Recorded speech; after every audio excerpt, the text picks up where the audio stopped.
Sa Canada naman, may nabiling property ang iglesia sa New Brunswick at Manitoba na nakatakdaring magamit para sa pagtulong sa mga nangangailangan ng trabaho. Sa Estados Unidos ng Amerika, malaki ang pasasalamat ng mga nabigyan at natulungan ng proyektong ito ng Iglesia ni Cristo.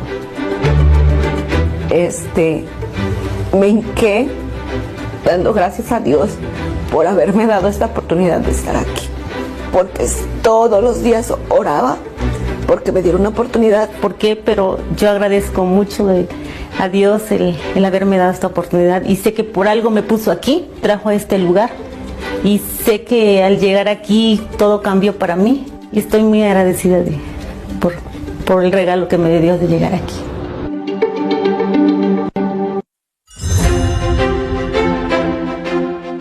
Sa atas ng Executive Minister ng Iglesia ni Cristo, ang kapatid na Eduardo V. Manalo, ipinaabot ng mga kaanib sa iglesia ang tulong.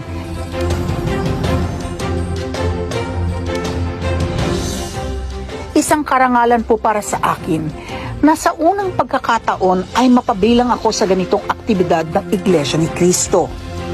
Yung matulungan natin ang mga kababayan natin, lalo na po sa mga magulang na patuloy na nakikipaglaban para maitaguyod ang kanilang mga anak na may disability. Malaking bagay po ito sa kanila. Nagpapasalamat po ako kay kapatid na Eduardo V. Manalo sa tiwalang ibinigay po ninyo sa akin sa isang pambihirang pagkakataon na ito.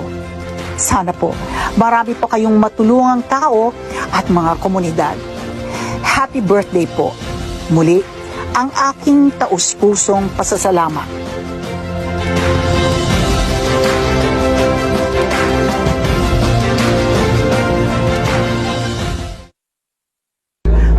Maraming salamat po for joining us. Ako po si Ali Soto para sa Worldwide Lingap sa Mamamayan Special Coverage.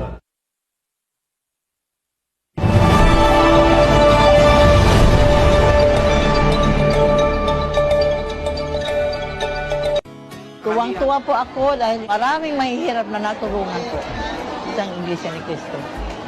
Nakikita mo ang mukha ng tao ngayon, masayang-masaya po. Malaking tulong po ang ginagawa po ng Iglesia ni Cristo sa aming mga katutubong mangyan. Salamat po ako ay maraming natulungan ang mga iglesia po. Maraming salamat po sa Iglesia ni Cristo.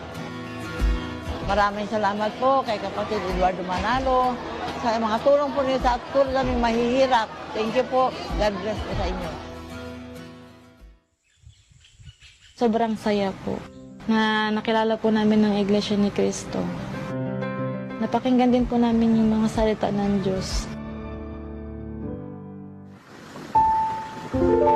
Kahit po na mahirap kami, may pag-asa po pala.